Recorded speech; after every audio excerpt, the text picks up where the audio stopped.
4 سوال۔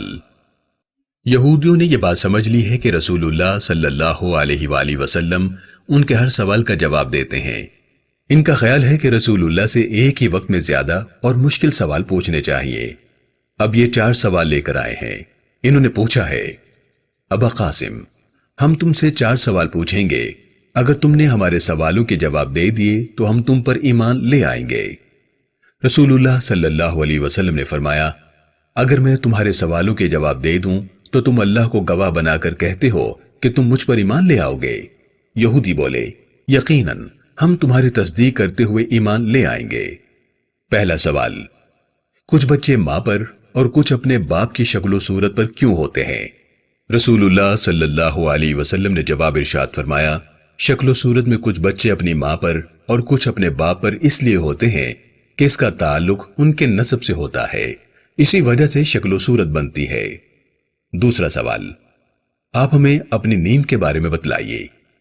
رسول اللہ صلی اللہ علیہ وسلم نے فرمایا، میں تمہیں اللہ کا واسطہ اور بنی اسرائیل پر کی جانے والی نعمتوں کا واسطہ دے کر پوچھتا ہوں، کیا تمہیں علم نہیں کہ وہ نیند جس کا تمہیں گمان ہے وہ میری نیند نہیں بلکہ میری آنکھیں سوتی اور دل جاگتا رہتا ہے؟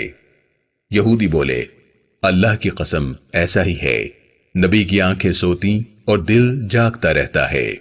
یہودیوں نے تیسرا سوال پوچھا، ہمیں بتائیے کہ بنی اسرائیل نے کون سی حلال چیز خود پر حرام کر لی تھی؟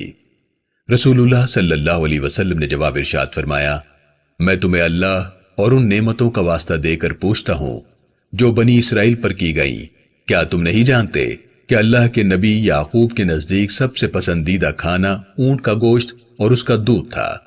انہیں ایک بیماری نے آ لیا جسے عرق النساء کہتے ہیں، اللہ نے انہیں اس بیماری سے شفا دی۔ انہوں نے اللہ کریم کا شکر ادا کرنے کے لیے اپنا سب سے محبوب کھانا اونٹ کا گوشت خود پر حرام کر لیا۔ یہودی بولے، اللہ کی قسم ایسا ہی ہے۔ یہودیوں نے چوتھا سوال پوچھا، ہمیں روح الامین کے بارے میں بتائیے، ہمیں بتائیے کہ آپ پر کون سا فرشتہ وحی لے کر آتا ہے؟ رسول اللہ صلی اللہ علیہ وآلہ وسلم نے اس سوال کا جواب یوں ارشاد فرمایا، میں تمہیں اللہ کا اور ان نعمتوں کا واسطہ دے کر پوچھتا ہوں جو بنی اسرائیل پر کی گئیں، کیا تم نہیں جانتے کہ وہ جبرائیل ہے؟ جبرائیل ہی میرے پاس وحی لے کر آتا ہے۔ یہودی بولے، اللہ کی قسم ہاں، لیکن جبرائیل ہمارا دشمن ہے، وہ فرشتہ ہم پر خون بہانے اور سختیوں کے معاملے کے ساتھ ہی آتا ہے۔ اگر جبرائیل یعنی روح الامین ایسا نہ ہوتا تو ہم آپ کی پیروی ضرور کرتے۔ اگر ہم میکائیل کا نام لیتے جو رحمت، نباتات اور بارش لے کر آتا ہے تو پھر بات بنتی، پھر ہم آپ پر ایمان لے آتے۔ اللہ رب العالمین نے ان یہودیوں کے متعلق یہ آیات مبارکہ نازل فرمائی، قُلْ مَنْ كَانَ عَدُوًّا لِجِبْرِيلَ فَإِنَّهُ نَزَّلَهُ عَلَى قَلْبِكَ بِإِذْنِ اللَّهِ مُصَدِّقًا لِمَا بَيْنَ يَدَيْهِ وَهُدًى وَبُشْرَى لِلْمُؤْمِنِينَ من كان عدوا لله وملائكته ورسله وجبريل وميكال فإن الله عدو للكافرين ولقد أنزلنا إليك آيات بينات وما يكفر بها إلا الفاسقون أوكلما عاهدوا عهدا نبذه فريق منهم بل أكثرهم لا يؤمنون وَلَمَّا جَاءَهُمْ رَسُولٌ مِّنْ عِندِ اللَّهِ مُصَدِّقٌ لِّمَا مَعَهُمْ نَبَذَ فَرِيقٌ مِّنَ الَّذِينَ أُوتُوا الْكِتَابَ كِتَابَ اللَّهِ وَرَاءَ ظُهُورِهِمْ كَأَنَّهُمْ لَا يَعْلَمُونَ۔ پیارے رسول، قرآن کی دشمنی میں یہ لوگ جبرائیل کے بھی دشمن ہو گئے ہیں۔ آپ کہہ دیں، اگر کوئی جبریل کا دشمن ہے تو ہوتا رہے۔ اس عالی شان فرشتے نے تو اللہ کے حکم سے آپ کے دل پر قرآن اتارا جو پہلے نازل ہونے والی کتابوں کی تصدیق کرتا ہے۔ حقیقت میں یہ لوگ جبرائیل کے نہیں، اللہ کے دشمن ہیں۔ یہودیوں کا اعتراض صرف جبرائیل پر ہی نہیں بلکہ اللہ پر بھی ہے جس نے نبوت کے لیے آپ کو اپنا رسول چنا ہے۔ ایمان لانے والوں کے لیے ہدایت اور خوشخبری ہے۔ اگر جبرائیل سے ان کی دشمنی کی وجہ یہی ہے تو آپ کہہ دیں کہ جو شخص اللہ کا، اس کے فرشتوں، رسولوں اور جبرائیل و میکائیل کا دشمن ہے تو وہ حق کا انکار کرنے والا ہے، پس اللہ خود ایسے انکار کرنے والوں کا دشمن ہے۔ پیارے رسول، بے شک ہم نے آپ کی طرف صاف صاف حق سچ کا اظہار کرنے والی آیات اتاری ہیں، صرف فاسق لوگ ہی ان آیتوں کا انکار کرتے ہیں۔ کیا یہ حقیقت نہیں کہ جب بھی یہ لوگ کوئی عہد کرتے ہیں تو ان میں سے ایک فریق اسے پرے پھینک دیتا ہے؟ ان کی اکثریت تو سرے سے ایمان لاتی ہی نہیں۔ ان کے لیے وعدہ یا عہد پر قائم رہنا ضروری نہیں ہے۔ جب ان کے پاس اللہ کی طرف سے عالی شان رسول آیا جو ان کے پاس موجود کتاب تورات کی تصدیق کرتا ہے، وہ کتاب یعنی تورات جس میں میرے رسول کا ذکر واضح موجود ہے، تو کتاب رکھنے والوں میں سے ایک گروہ نے اللہ کی کتاب اپنی پشت پیچھے پھینک دی، گویا وہ اس کتاب یعنی تورات کو جانتے ہی نہ ہو۔ یہودی ہر سوال پر لاجواب ہو گئے ہیں۔ ان میں سے کچھ لوگ ان سوالوں کے جواب ملنے پر رسول اللہ پر ایمان لے آئے ہیں۔ یہودیوں کی بہت بڑی تعداد اس کے بعد بھی رسول اللہ پر ایمان نہیں لائی۔ ایمان تو میرے مالک کی مہربانی سے ملتا ہے۔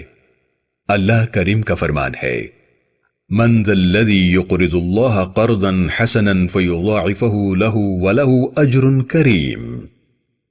میرے رسول پر ایمان لانے والو، کون ہے جو اللہ کو قرض حسن دے گا؟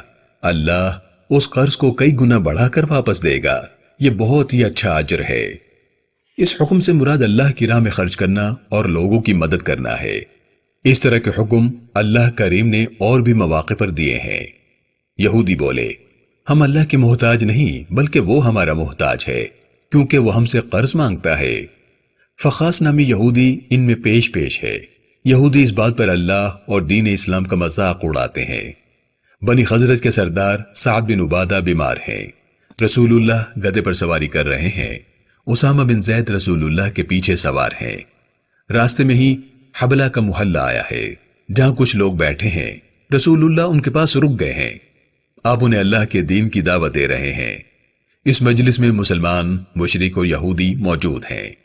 رسول اللہ کی باتیں سن کر عبداللہ بن ابی اپنی ناک پر کپڑا رکھتے ہوئے کہہ رہا ہے، اے شخص، اس سے اچھی بات نہیں ہو سکتی کہ تم جو باتیں کر رہے ہو وہ ان سے کرو جنہوں نے تمہیں یثرب آنے کی دعوت دی ہے۔ ہمیں اپنی باتیں سنا کر تکلیف نہ پہنچاؤ۔ ہم میں سے جو شخص تمہارے پاس آئے اسے ایسی باتیں سنایا کرو۔ رسول اللہ جواب میں خاموش ہیں۔ اب رسول اللہ سعد بن عبادہ کے گھر پہنچ گئے ہیں۔ رسول اللہ سعد سے کہہ رہے ہیں، ابا قیس، کیا تم نے سنا جو ابو حباب یعنی عبداللہ بن ابی نے کہا ہے؟ سعد بولے، یا رسول اللہ، اس نے کیا کہا ہے؟ رسول اللہ نے سعد کو ساری بات سنائی ہے۔ سعد بولے، اللہ کے رسول، آپ اسے معاف کر دیں۔ ہم آپ کی مدینہ منورہ ہجرت سے پہلے اس کو بادشاہت کا تاج اور شاہی عمامہ پہنانے والے تھے۔ آپ کے آ جانے سے اس کی بادشاہت ختم ہو گئی جس کا اسے رنج ہے۔ یہ فیصلہ اس کے گلے کا پھندا بنا ہوا ہے۔ اس نے آپ سے ایسا برتاؤ اسی وجہ سے کیا ہے۔